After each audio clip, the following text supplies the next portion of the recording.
morning and welcome. So take a couple of deep breaths and feel your body. Feel the awareness that you have of your body.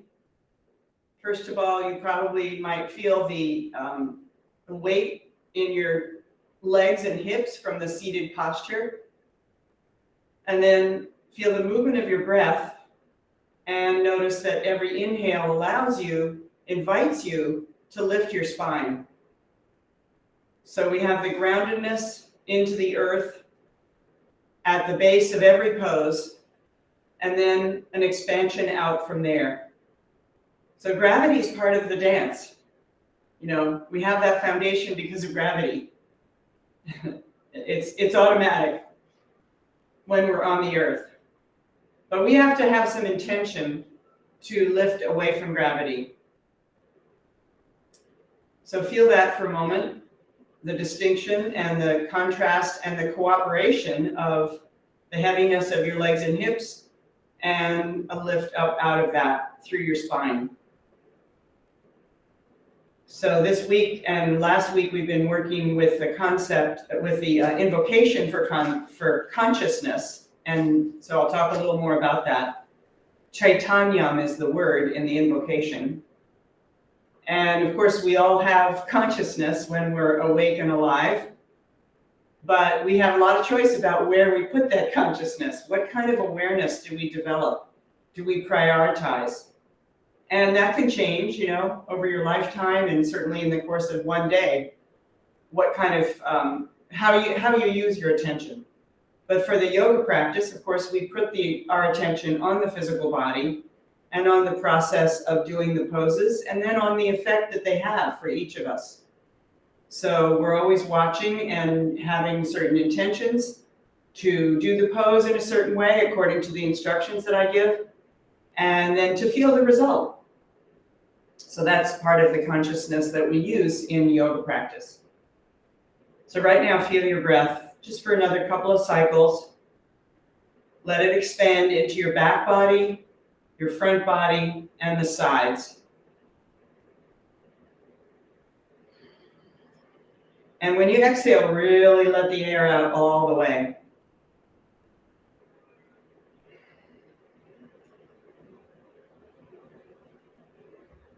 And notice that there can be a very small pause at the bottom of the exhalation before you inhale again, and also at the top of the inhalation before you exhale. Very short pause.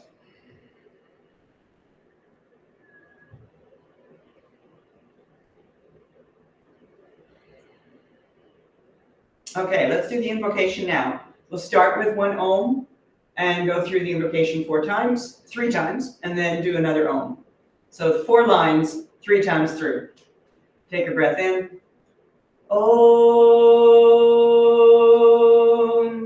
Om Chaitanyam Shashvatam Shantam Vyomatitam Niranjanam Narabindu Kalatitam Tasmai Shri Gurave Namaha. Om Chaitanyam Shashvatam Shantam Vyomatitam Niranjanam Narabindu Kalatitam Tasmai Shri Gurave Namaha. Om Chaitanyam Shashvatam Shantam Vyomatitam Niranjanam Narabindu Kalatitam Tasmai Shri Gurave Namaha.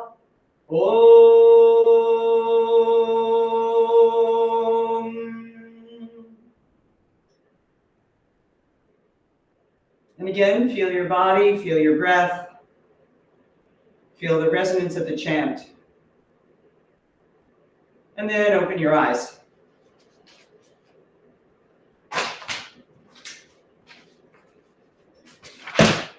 So we will circle the shoulders now, do some warm-ups before we do the ball work.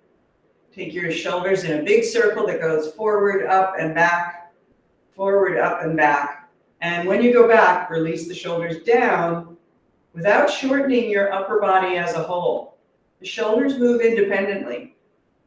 As you take your shoulders down, you don't have to take everything down. All right, and then pull them gently back and turn your head to each side.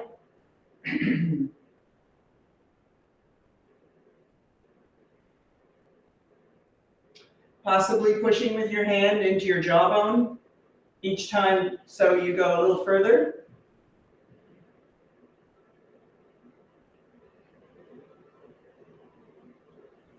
Okay, and then back to center, look up. And bring your chin to your chest while still lifting your chest. And do that a few more times.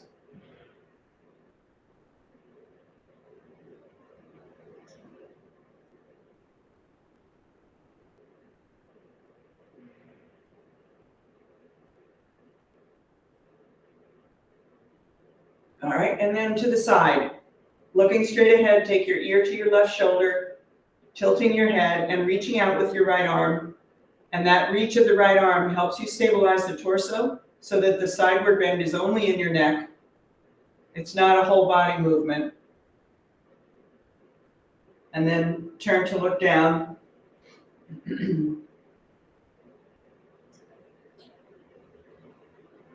And turn to look up.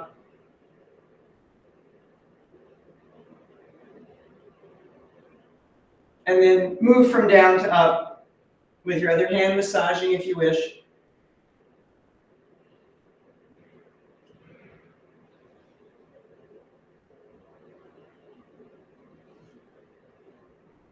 Okay, and then come back to neutral. Notice the two shoulders.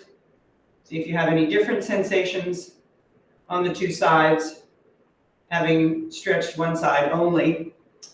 And then go to the other side. So your left hand reaches out to the side, your head goes to the right, and you're trying to keep your shoulders level so that the stretch is isolated in this side of the neck.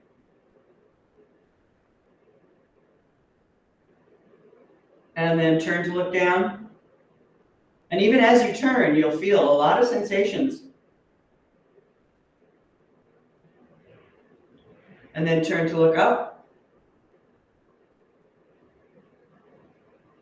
And go from down to up slowly, massaging with your other hand if you want.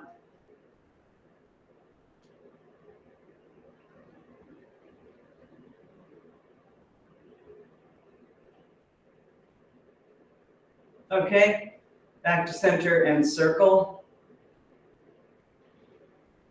Okay, a full curve and arch of the spine. Lean back a little bit, inhaling, lift your front chest, lift your heart, your ribs, pulling the spine up and out of the pelvis. Look up with some control. Don't just drop your head back, but look up, keeping some tone in the front of your neck. And then walk your hands forward and curve, bringing your spine forward over the legs. And go back and forth like that at a slow pace so that you can really feel the whole range of motion here. And appreciate the fact that the spine is 24 bones that move in relation to each other. Each part has some movement.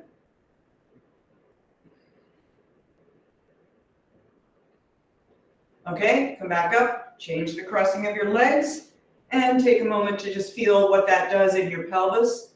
Is it different? Is it better? Is it worse than the other side?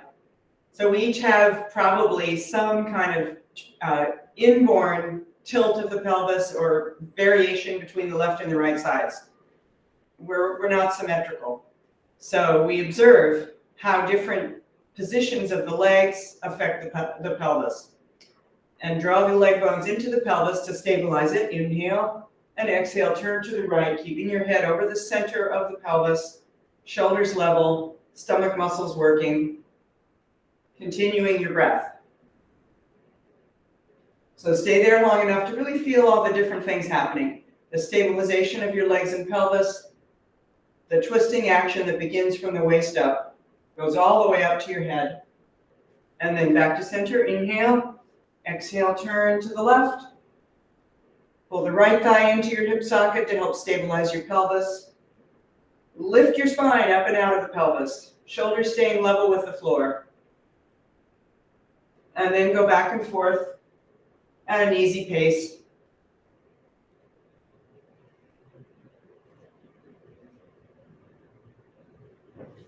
Okay, let's do a little extra inner thigh stretch before we go down. So bring the soles of your feet together and roll up a little bit of your sticky mat, or take a towel perhaps, or a blanket if you have, and to put some lift under your heels so that there's a more even angle from your knees down to your ankles, down to your toes.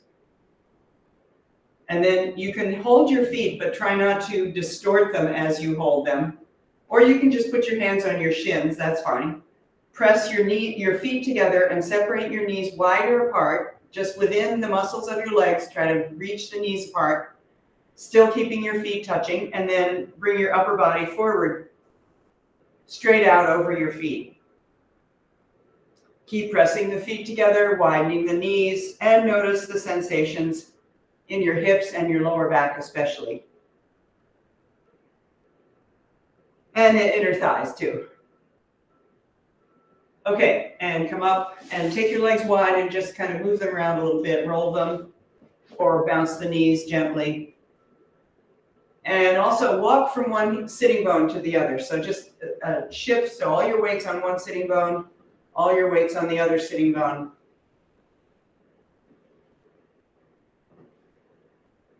Okay, good. So now let's go down onto the balls, face down with the larger balls under the front of your hips. We'll do a little bit of that and then do the whole spine line face up.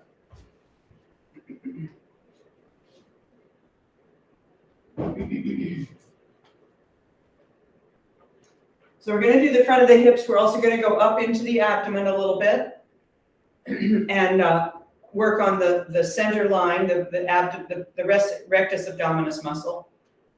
Okay, so first the balls under the front of the hip joints. Come up on your forearms and just take a moment to settle, feeling the pressure of the balls, readjusting the position slightly if you want to. And then begin to slowly roll to the sides, very slowly to one side, back to center, to the other side, and back to center. So it's very slow. And follow the sensation. Really be aware to feel everything that the ball is revealing.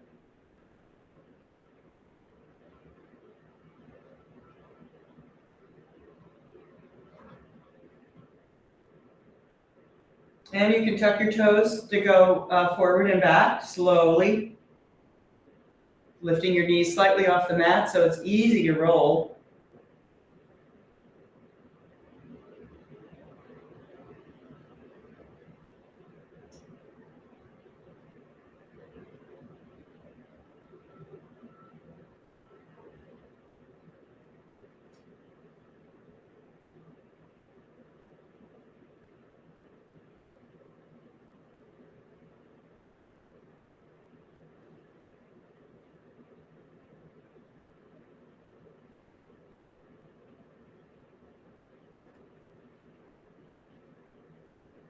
So now let's go into the abdomen. You can start with 2 balls, one on each side, to catch whatever we can reach of the psoas muscle here.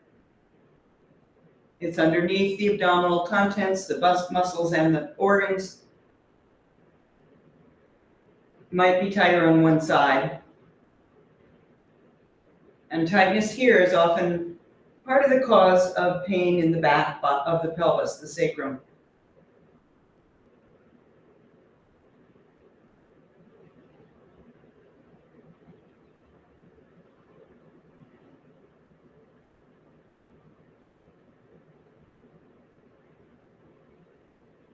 All right, and then take the ball into the center, one ball, and let's work below the navel, and then around the area of the navel, either below it, just below or just above, and then a little higher.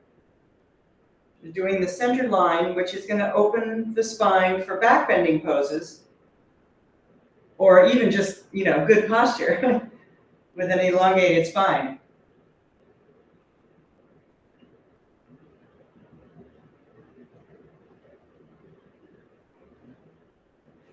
So now move the ball up around the navel area. Maybe you can go right on the navel, maybe just above or below.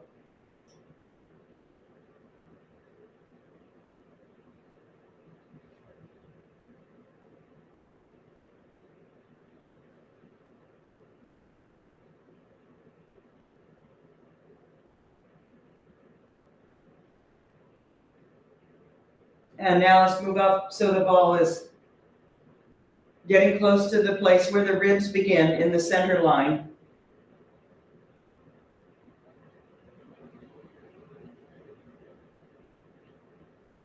Move slowly.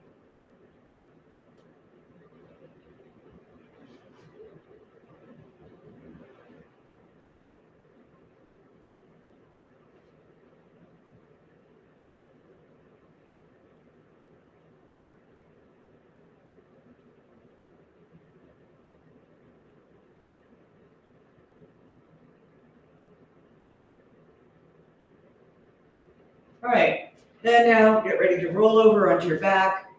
Pause for a moment, just lying flat before you put the balls in for the next thing, which will be going down the spine.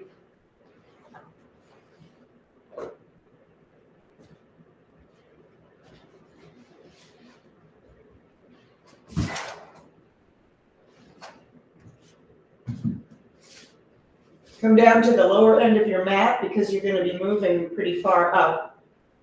And place the ball under your upper shoulders, the trapezius.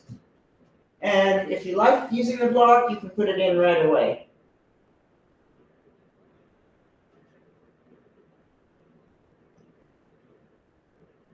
And then decide where you want to start with your arms. I don't recommend having them down by your sides just because there's not enough weight going into the balls. So you could either start with your elbows pointing up and your hands resting on your head or on the floor behind your head.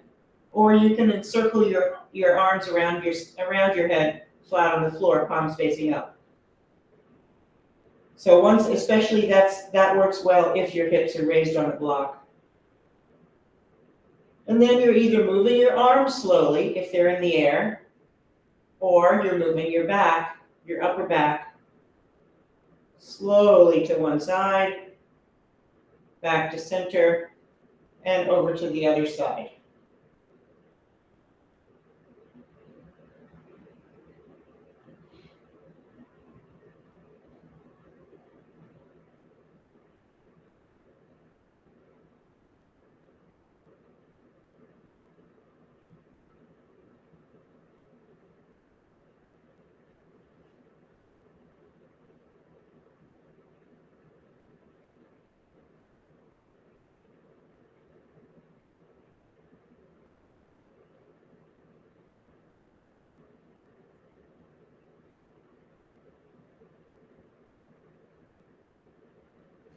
All right, now let's move the balls down, so push them with your fingers so they're a little closer together, going in between your shoulder blades. And you can keep the block in or not. Same thing with the arms. I don't recommend having your arms along your sides. I recommend having them up with the elbows pointing up or resting on either side of your head, which might be difficult in this particular position because of the movement of the shoulder blades. So best to keep your elbows pointing up, and then you have a choice of either moving your arms or moving your upper chest side to side slowly.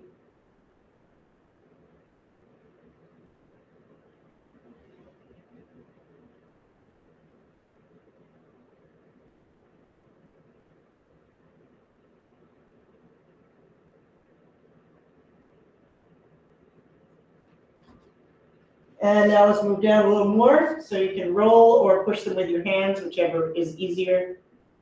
So we're not quite at the bottom of the shoulder blades yet, but we're almost there. A lot of trigger points common here, tight places that restrict the shoulder blade movement, which then causes other muscles to overwork.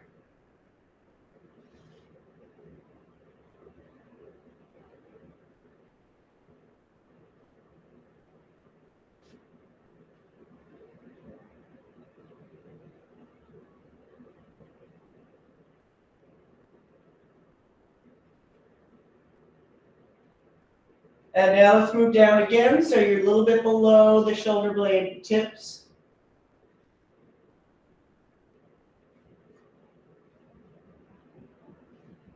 And now it doesn't matter what you do with your arms, actually. You can put them in a lot of different positions because the shoulder blades are no longer affecting the muscles where the balls are quite so much. So you can try different positions, including just out to the side with palms facing up.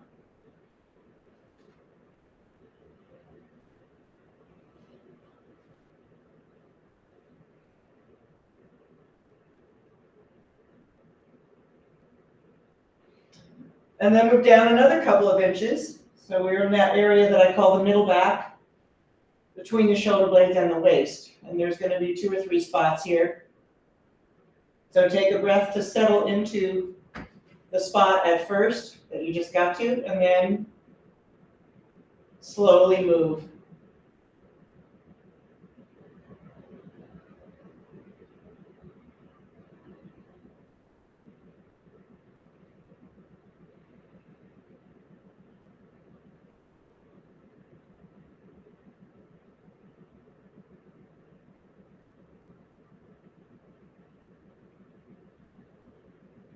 And then once more, come down. Now, for me, I'm approaching the bottom of my ribs, but I'm not quite there yet. Settle in the new spot, and then move slowly.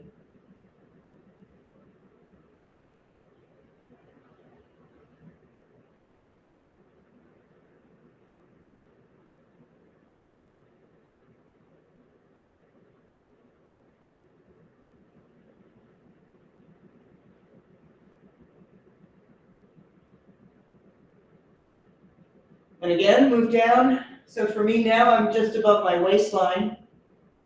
If you're further down, that's fine. You can just either double back or spend more time on certain places.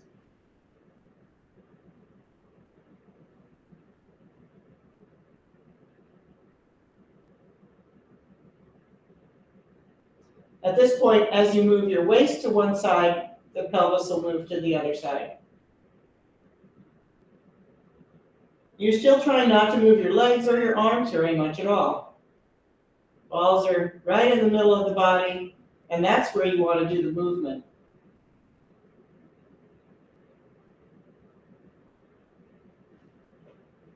And now right on your waistline. This point, you're probably below the ribs so that you feel more clearly the big muscles of the lower back. If you want more pressure when you get down this far, you can place either a bolster or a block underneath your feet. And that will lift your legs, of course, creating a little more pressure on the balls.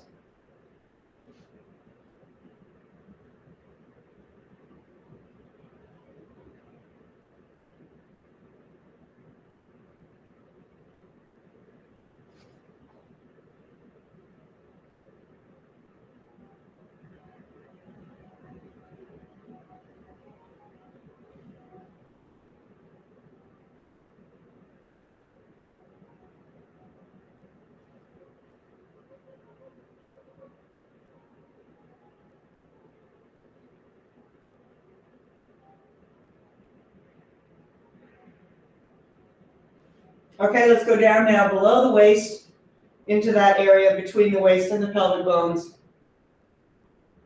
See how that feels? Spending a moment just still, being still and letting the balls penetrate. And then move that part of your spine, the very lowest part of your spine, to each side slowly.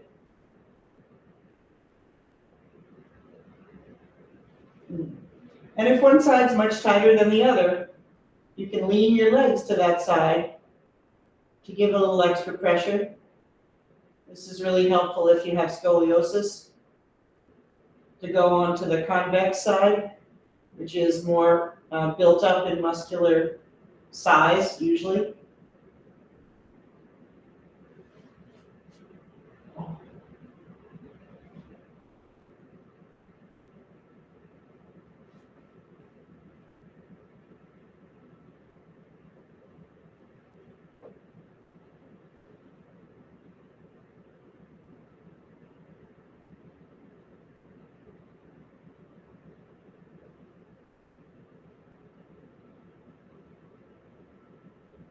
Okay, and then take the balls right onto your buttocks, wherever you choose to put them. Doesn't have to be symmetrical. If you find, one spot further up on one side, further down on the other side, it's fine.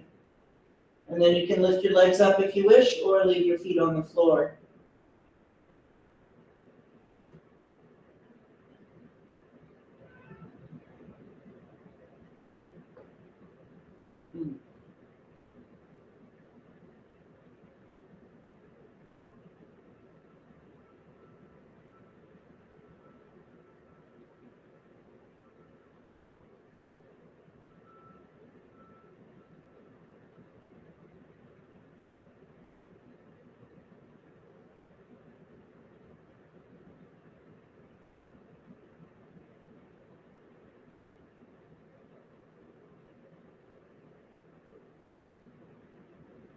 And now move the ball somewhere else on the buttocks. There's a lot of good options there. Just choose one.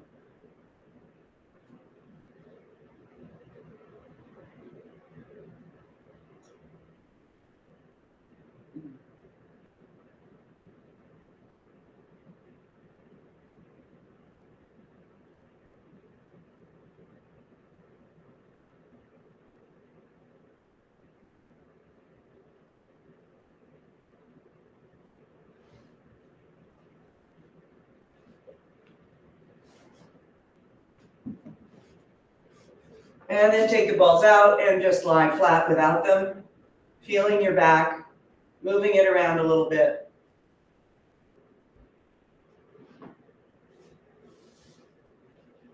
And then bring your knees to your chest and roll side to side, letting your legs widen slightly. Really try to feel the whole length of your spine. So we tend to have less consciousness of the back body. So this is your chance. You just worked on it with the balls. And now you have the floor to connect with the sensations back there. And then bring your legs up, shake your feet and legs so that the muscles jiggle around the bones. And then circle your feet.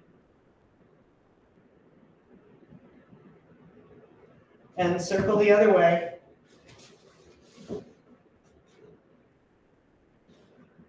And let's do the pop-ups today. So you leave your legs up in the air. They don't have to be straight. Arms are out to the side, palms facing up. And swing your feet towards your head so that your hips lift off the floor a little bit. Try to make it a smooth movement using momentum, but also using the muscles of your lower stomach below your navel. So you're trying to keep your upper abdomen more soft so that you can get a good breath. Keep breathing smoothly. Probably makes sense to exhale as you do the movement and inhale as you come back down. And after a certain number of times, you'll probably feel that those muscles have worked quite a bit. So then put your feet on the floor and do a pelvic tilt, encouraging the breath to move deep enough so that you feel your abdomen release. And then bring the block between your knees. Lift your feet at least as high as your knees, possibly higher.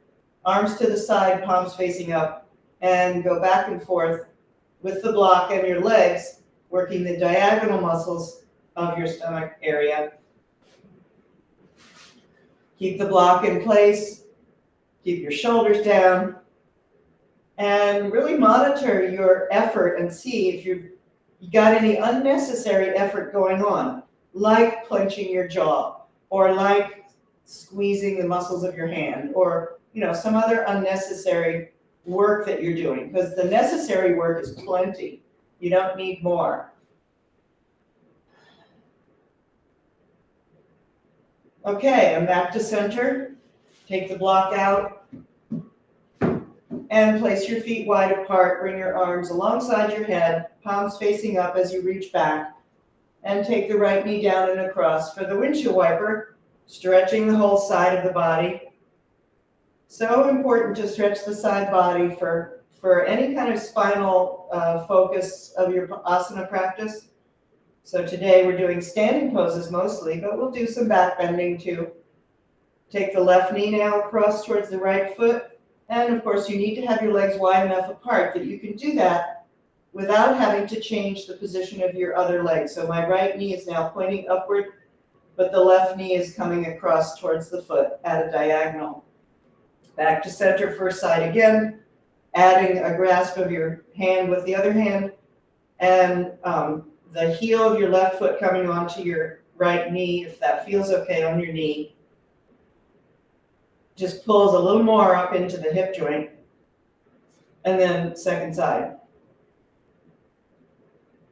Feel the connection from your thigh up into your abdomen, up into your ribs, all the way up into your shoulder and arm. And back to center. And pause just to feel your breath and bring your shoulders to a neutral position. Feet hip width apart and parallel. Roll your head side to side.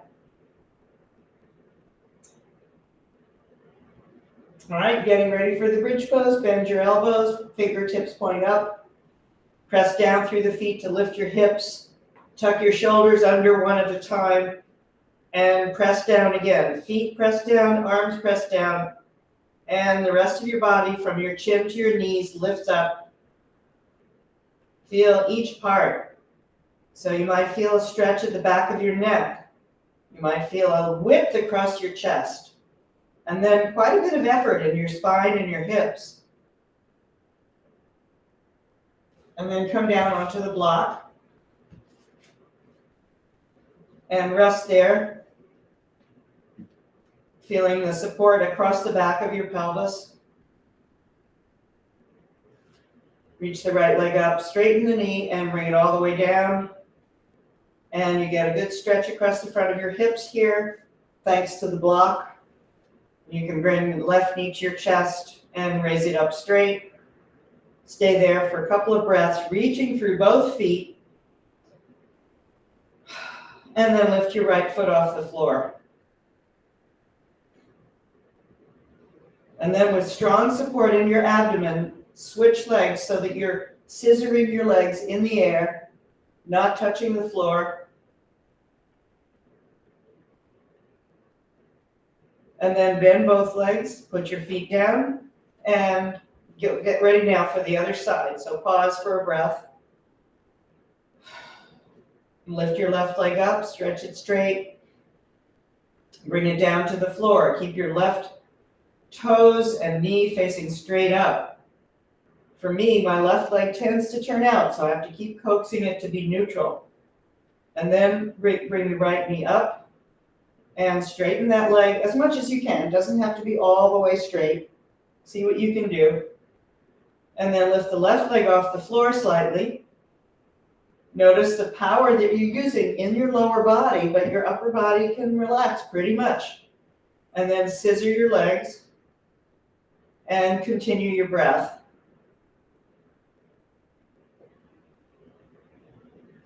Both feet flat on the floor, remove the block.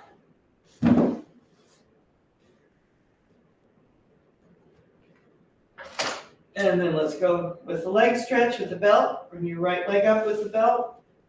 And adjust your hold on the belt so that you can keep your shoulders on the floor, arms relatively straight.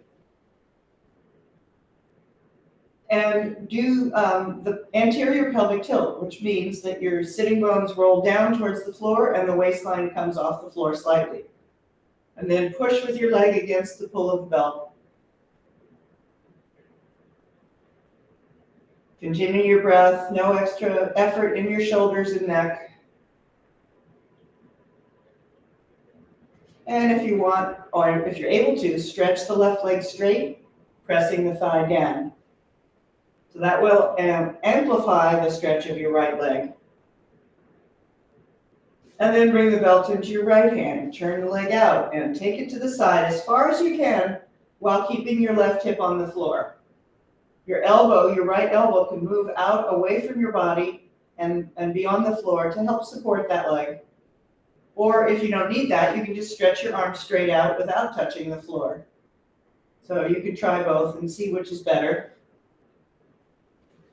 Come back, hold the belt with your left hand and go across the midline. Now your right hip comes off the floor slightly. Stretch through the sole of your foot, widen the hip.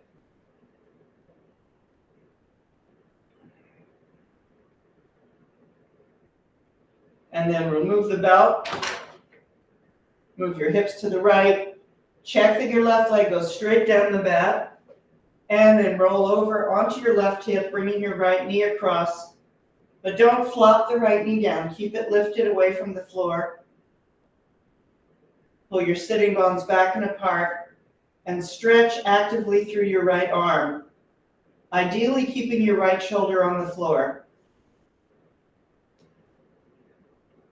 And then stretch your right leg straight with your left hand coming underneath the leg to support its weight. So this is twisted triangle pose. Okay, back to center. Okay, take a moment, just breathe and feel. And then bring your left leg up. Same thing on the left side. Hold the belt with outstretched arms, shoulders on the floor. Create the anterior tilt where your sitting bones pull down towards the floor, waist lifts up. And then, if possible, straighten your right leg, reaching through the heel, pressing the thigh down. And then recharge the action in your left leg. So you're pushing against the pull of the belt. Keep your shoulders on the floor, no extra tension in your neck and face.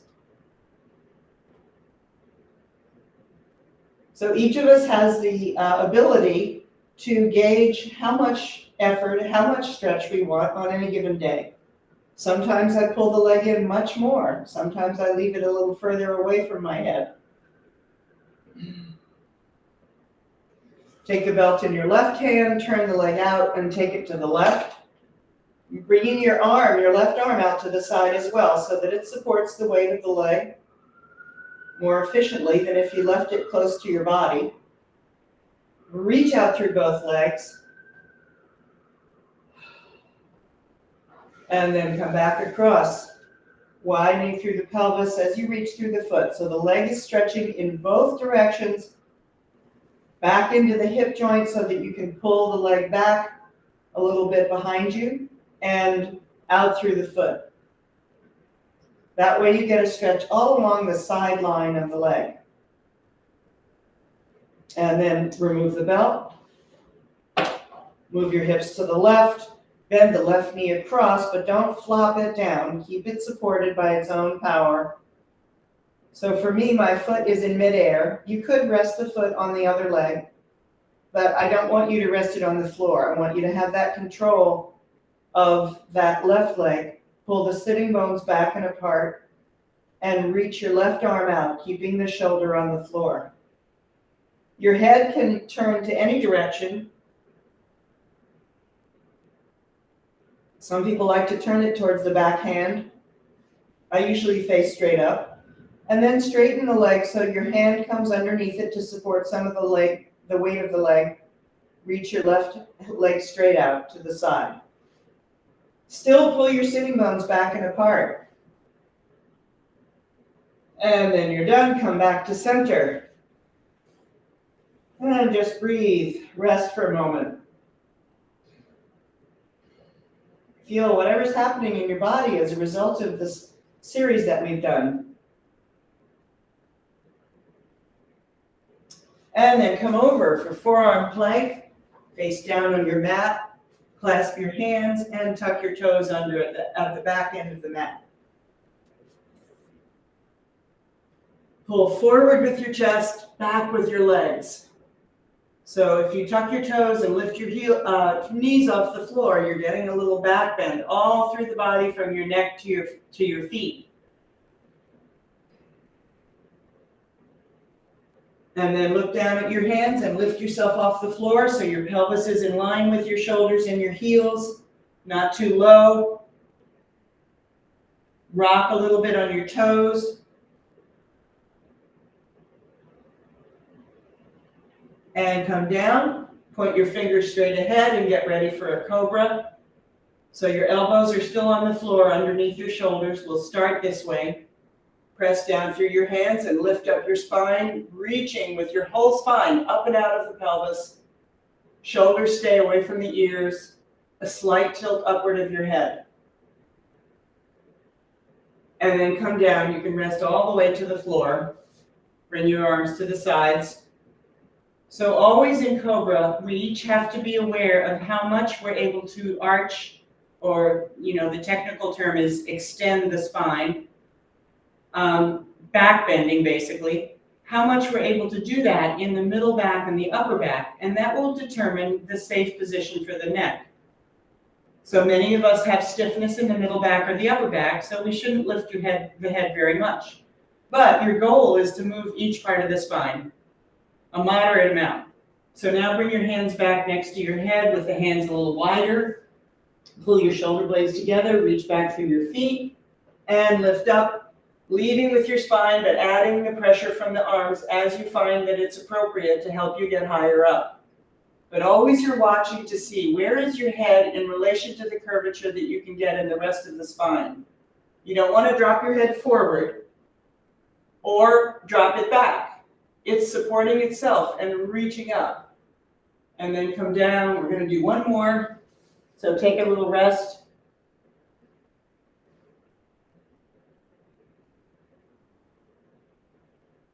And again, place your hands, and wider tends to be easier in terms of identifying the action of the spine. So don't hesitate to go even wider with your hands all the way off the mat. Reach forward through your head, back through your toes, and lift up. Expand your front chest with each inhalation. Hips push down, feet reach back, and the top of your head reaches forward and up. And then come back down and fold into the child's pose with your knees wide apart, head on the block.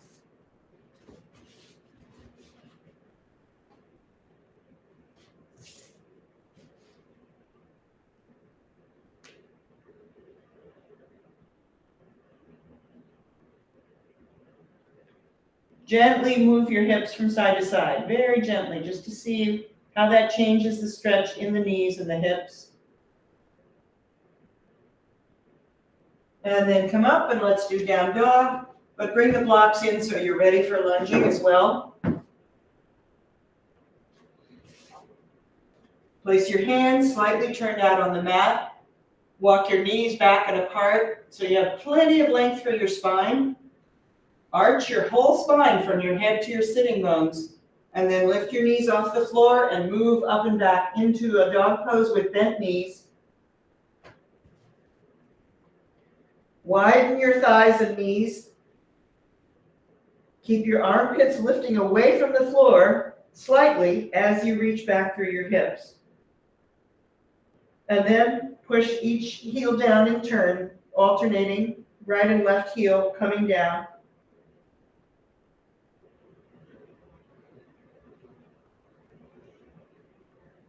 And then both heels down, sitting bones up, full pose, 2 breaths, inhale, exhale, inhale, exhale, and then come forward to plank, full plank, and back to down dog, full plank, back to down dog, and then bring your knees down and bring your hands onto the blocks. Of course, if you prefer not to use the blocks, it's totally fine. You can have your hands flat on the mat.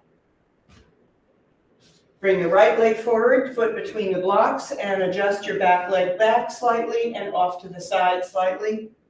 Lift your front chest and come up with the back knee. So you've got one leg straight, one leg bent, and your spine is extending forward. Look down at your right leg so that you can align the knee straight toward the middle toes. And then bring your weight back, so pull your hips back so your right leg straightens, come up onto the heel, and turn on the heel. Pulling your hips toward the back leg so you get a really good hamstring stretch here. And then bring the blocks to the either side of your foot.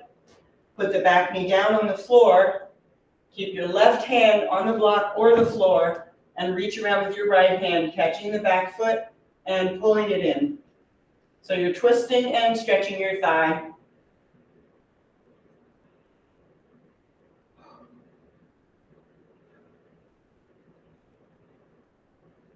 All right, other side. Step the left foot forward. Pull your hips back towards your back foot and come up onto the front heel and swivel on the heel. You can move the blocks to any position you want. Just walk them around under your hands so that they support your balance, and you can focus your attention on that stretch that goes from your sitting bone on the left side all the way down to your heel. So you've got 3 hamstrings and you're stretching each of them in turn here.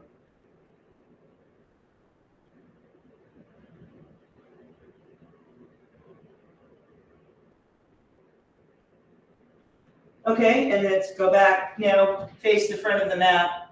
Bring your back knee down, and with the right hand staying on the block or the floor, reach around with your left hand, catch the foot, roll your left shoulder back, and you're in the twisted thigh stretch pose that I call Twisted Sister. Roll your left shoulder back and bring your pelvis slightly forward towards the front foot. And breathe. So a lot of things going on here. Feel as many of them as you can. The weight on your hand and on your knee and your foot. Those are the 3 things on the mat.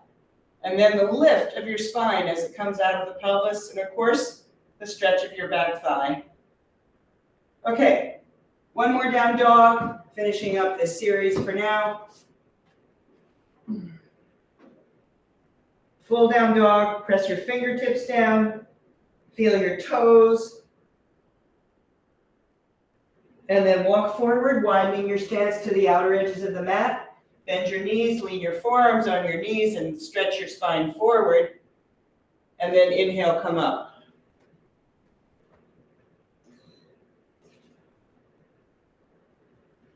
Okay, so I've been going back to teach Tadasana lately, which is the basic standing pose.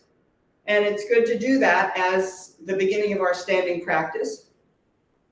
So place your feet hip width apart, and remember the 4 corners of the feet, which I'll list them, and you can think about and feel both feet at once because you all know these 4 points. Starting with putting a little more weight into the inner heels, and then keep that area of the foot grounded as you go over to the little toes. And then widen from the little toe into the big toe. So that will bring the toe part of your feet towards each other, widening the front part of the foot through the metatarsals. And then you go from the big toe mound staying down over to the outer heel staying down. So with that action, you've lifted your inner arch quite nicely. And then roll forward and back onto your heels, onto your toes, just to feel those 4 corners. So, alternate heels on the floor, heels off the floor. Okay, now let's do what I call simple standing back bend. We're going to do it 2 different ways. The first way is with your arms out to the side, palms facing forward. So inhale, bring your arms out, and as you do that, lift your front chest. And then, keeping your legs very steady from the waist down, nothing changes. Lift your heart, tip your head slightly back, keeping some tone in the front of the head, and look up. And then one more step now, reach your fingers back, bending at the wrist. So this is an extension of your wrist that'll give you more arm stretch all the way up to your biceps. As you reach through the fingertips, you also pull them back. And then release and shake out your arms.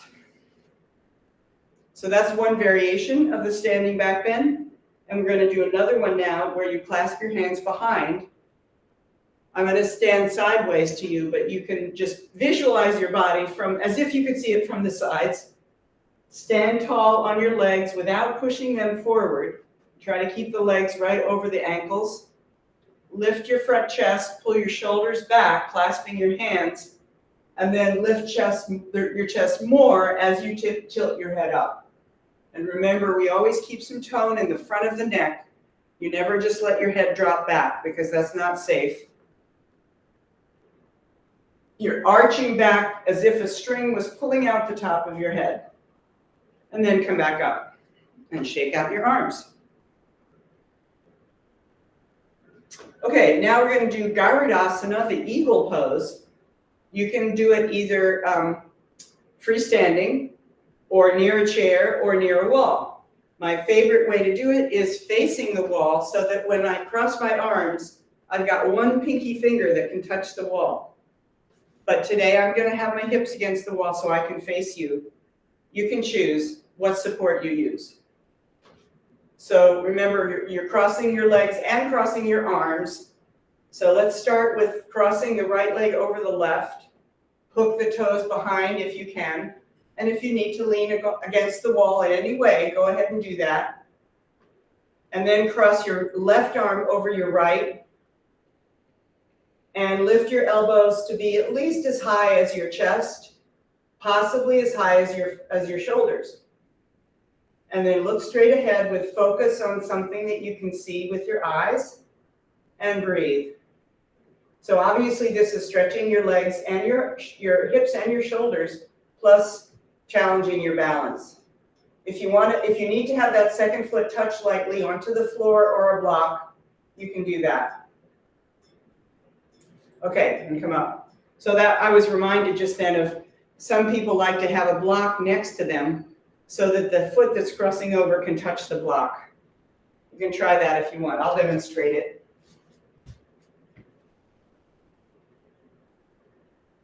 So you're going to cross your left foot over your right, and you can have a block right there to rest your foot on if you want. It's too high. And then cross your right arm over your left. And look straight ahead.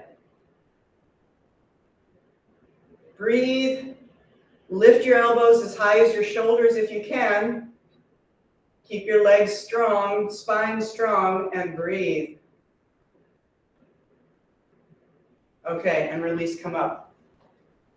Okay, so I had the block on its middle setting and it worked really well. Now we're going to do triangle pose and half moon pose. So bring the blocks to each end of the mat.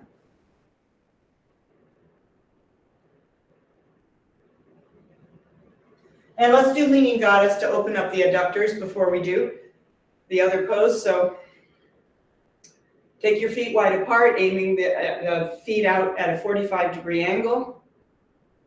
Lift your front chest, bend your knees and widen them, pushing them with your hands so that they end up over the ankles, pointing toward the toes. Very, very carefully aligning your knees. Your sitting bones are reaching back and apart. Your chest is reaching forward. Shoulders are staying away from the ears and staying back. So you have to actually lift your shoulders back because they're going to fall forward really easily. So lift them back and then let go with your hands and notice you're working in your legs a lot, your pelvic floor, your abdomen, and your spine, and your shoulders. And inhale, come up. It's a very good overall strengthening pose. Let's do it one more time, and let's make the Kali sound. Kali is the fierce goddess, and this is the goddess pose. So she sticks her tongue out and makes a hissing sound. Like that, okay? So we're going to inhale with the arms coming up and exhale into the pose, making that sound. Inhale, exhale. Good. Come on up. So that's a good way to honor the fact that we had International Women's Day this week. Okay, now triangle pose. Take a wide stance and turn out your right leg. Spread your toes. Check that your knees are both facing the same direction as the foot on that leg. So the right knee to the right, the left leg straight ahead. Your hips are slightly turned, but from the waist up, you're facing straight towards the wide shape of your mat. Inhale, arms come up, shoulder blades engaged. Exhaling, your hips move quite a lot to the left as your upper body comes out over the right leg, bringing your hand either to the shin or to a block. And then work here to extend your legs more, to extend your spine, and lean back enough to be over the leg. Because we all have a tendency to tilt the upper body forward, but the goal is to get the upper body straight out sideways over the leg. So see what you can do. And then look up towards your upper hand.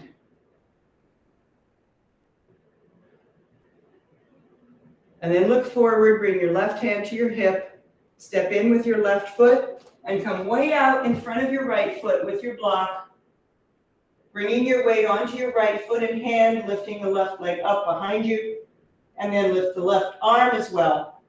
You can look down at the floor, expand through your whole body from the pelvis.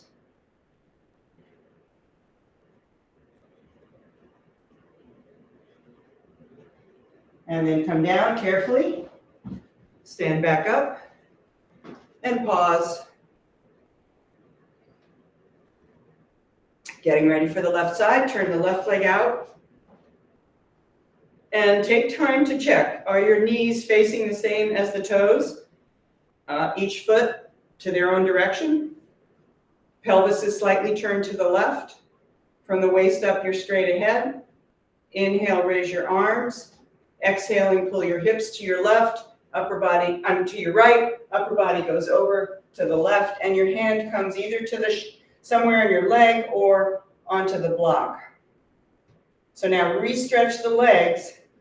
Notice where you feel things. For me, it's different on this side than the other side. Probably it is for you too. See if you can roll your right shoulder back and bring your upper body over the left leg instead of being out in front of the left leg. And then lift your right arm up.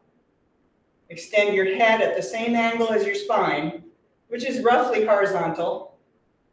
Expanding from the pelvis out through your head, your arms, and your toes with good, enthusiastic breath, feeding energy into the pose.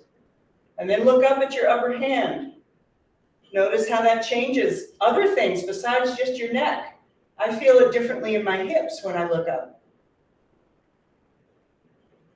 And then look down at the floor. Walk your right foot in, bring the block way out in front of your left leg, and come on to your left hand and left leg for the half moon pose.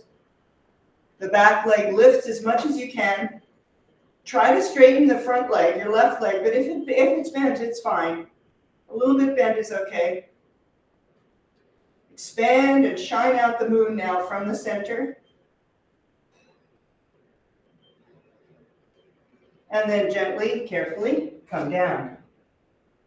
Very good. And pause and breathe.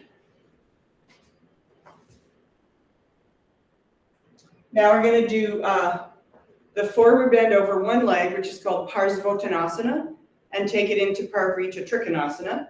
So you have a choice to use the chair seat for your hands to rest on or blocks.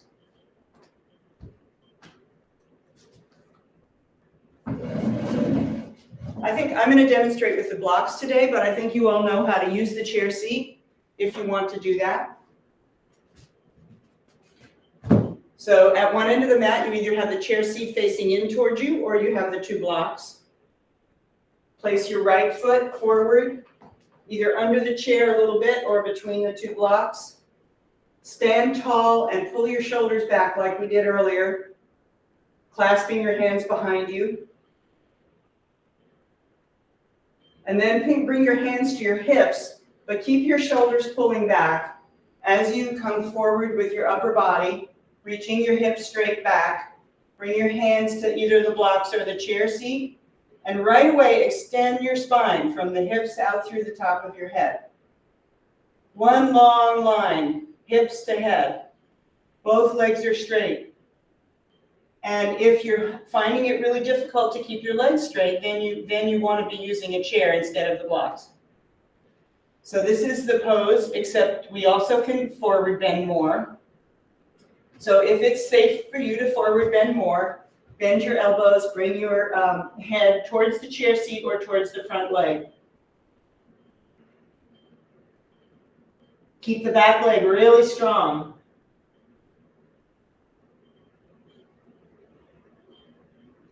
And then bring your spine forward so it's more parallel to the floor again. Your hand stays on the chair or the block, your left hand, and you turn to the right, bringing yourself into the twisted pose. But keep your right hand on your hip for a moment and let your hand keep the hip from turning. The hip stays forward and down.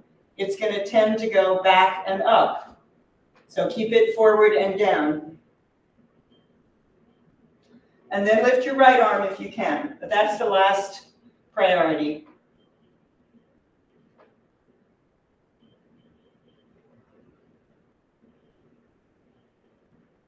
Okay, face the forward again and step your other foot forward, left foot forward, right foot back, and come all the way up to standing again. So if you feel tippy, you would want to look at your feet and give more width between them. So that means moving one foot off to the side an inch or two. Bring your hands behind you, clasping. Lift your front chest and come forward. This is the balance part because you don't have your hands on the block yet. And then bring your hands to your hips. Keep extending forward through your spine. Then bring your hands to either the blocks or the chair. Re-stretch your legs, sitting bones back, spine forward. And then you can either stay here or you can take more curve forward in your spine by bringing your head towards the chair seat or towards your left knee.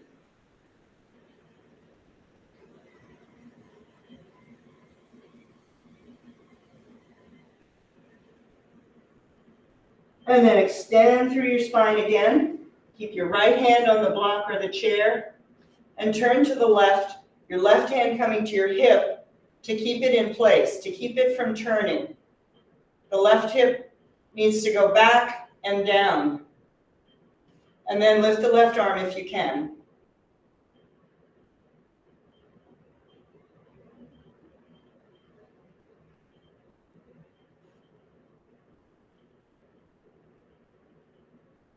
Okay, and then look down, step your feet parallel to each other on the edges of the mat, and then you can use your hands on the chair or hands on the blocks. So we're doing a wide leg forward bend. You can take your feet as wide as you want. In fact, you can change your orientation so that you're facing to the side of the mat so you can really widen your feet.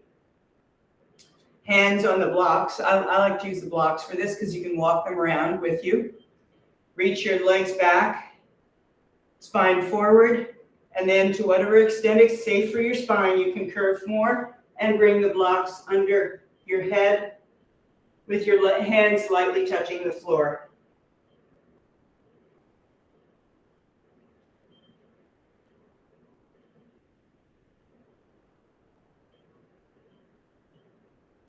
Now we're going to take a moment on each side by bending one knee. So bend one knee, take your body towards that side, and just feel the change in the stretch.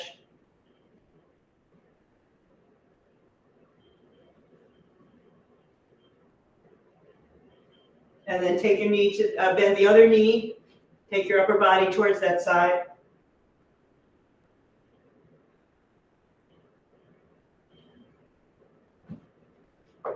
And then come back to center with your hands still touching either the blocks or the floor. Walk your feet in, bend your knees more, extend your spine, and inhale, come up.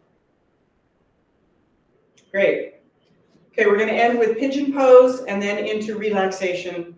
So get what you need for the pigeon pose. Usually it's something under the front hip, like a folded blanket or block.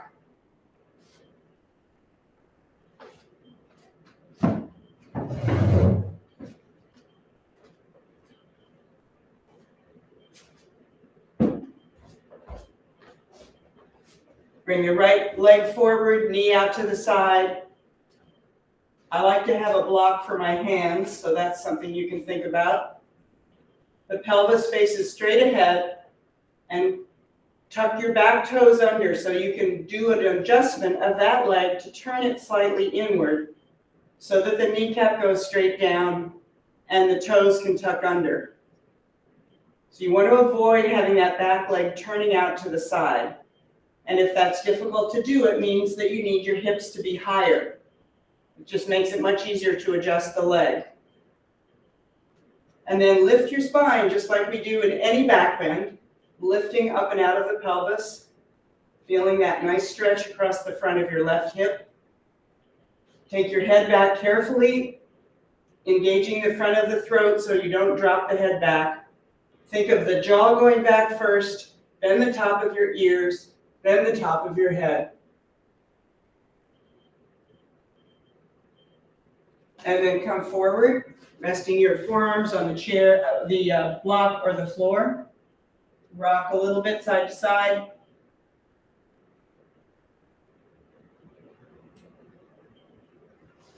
And then come up again. And resting your right hand on the mat in front, reach back with your left hand, catch the left foot, and rock a little bit on that foot, on that knee. And if this hurts your knee, just skip it and get ready for the second side. Okay, let's all get ready for the second side.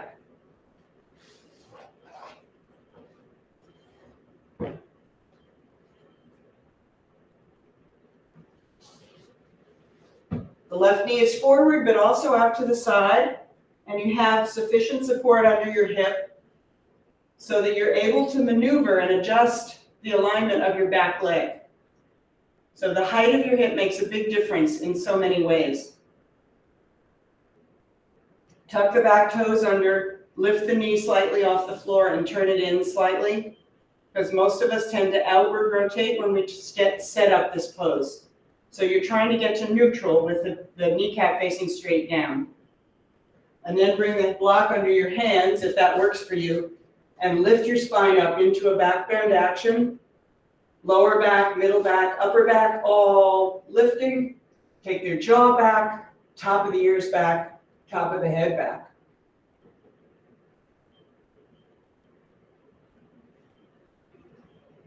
All right, and then come forward onto the block or your forearms, possibly resting your head on the block.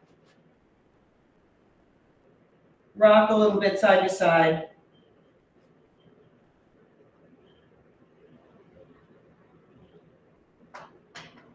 And then come back up again. Left hand stays on the mat, right hand reaches back for your foot if you can, and pull it in towards your buttock. Rock gently on that back knee.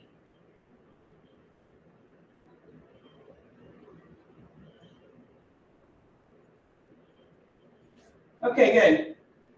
Now let's do relaxation. So let's start just sitting for a moment with a rolled up blanket to sit on. And the blanket goes across your heels. You may need more than one blanket. I think I'm going to use 2 blankets. So I make kind of a roll and put it across my ankles and sit down on it. So this serves 2 purposes. It gives us an ankle and foot stretch and brings us back to symmetry for a moment before we lie down. So you've got enough padding between your hips and your feet so that you can sit down on it. Bolster works, several blankets possibly. So just pause there and breathe.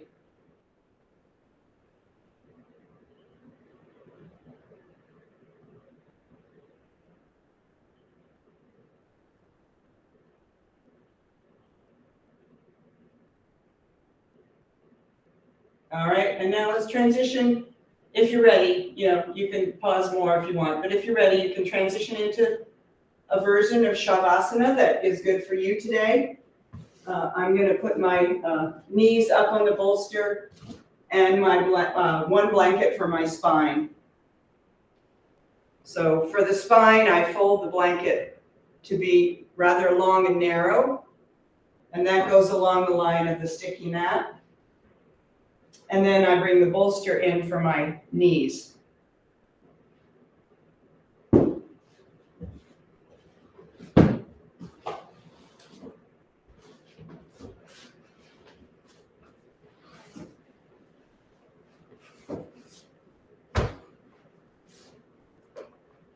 As you settle into the pose, make sure, first of all, that your lower back is comfortable.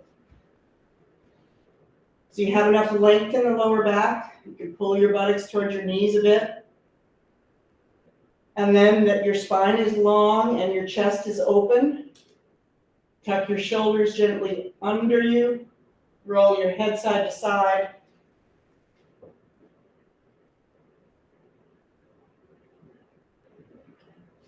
And then settle down into Shavasana with your breath as a pathway. Feel your natural inhalation enlarging and expanding both front and back and the sides of your ribs.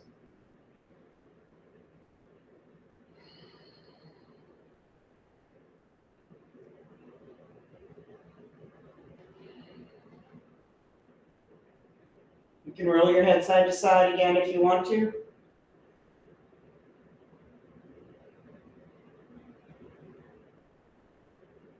Relax your hands, relax your face. Scan your whole body with your awareness. Consciousness is spreading through the body. There are many wonderful yoga teachers who often say those words, consciousness, spread consciousness through your body, which is what we've done in this practice.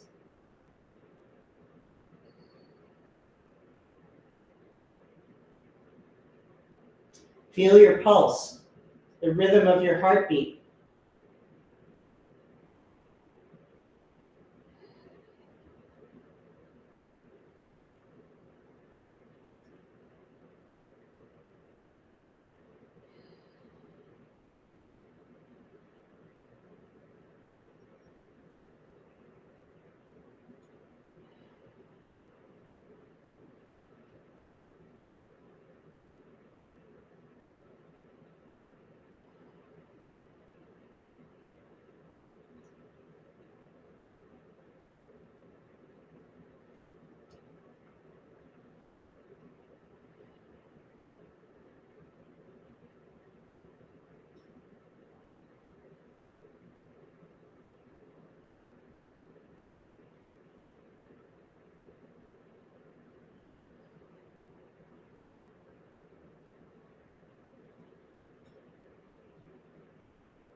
Gently bend your knees and move your body however you'd like, taking some deeper breath.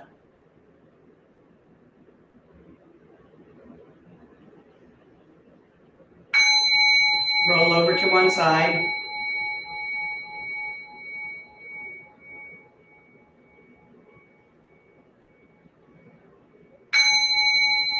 And come up to sitting. So notice your body and your mind. Your consciousness is spreading equally in equal amounts to both your mind and your body, and they're always interconnected. If we just recognize that fact, any moment in the day, the mind and the body are interconnected through this pervasive consciousness that we have, Chaitanyam. So let's chant one Om in honor of consciousness and with gratitude for the practice. Take a breath in. Om.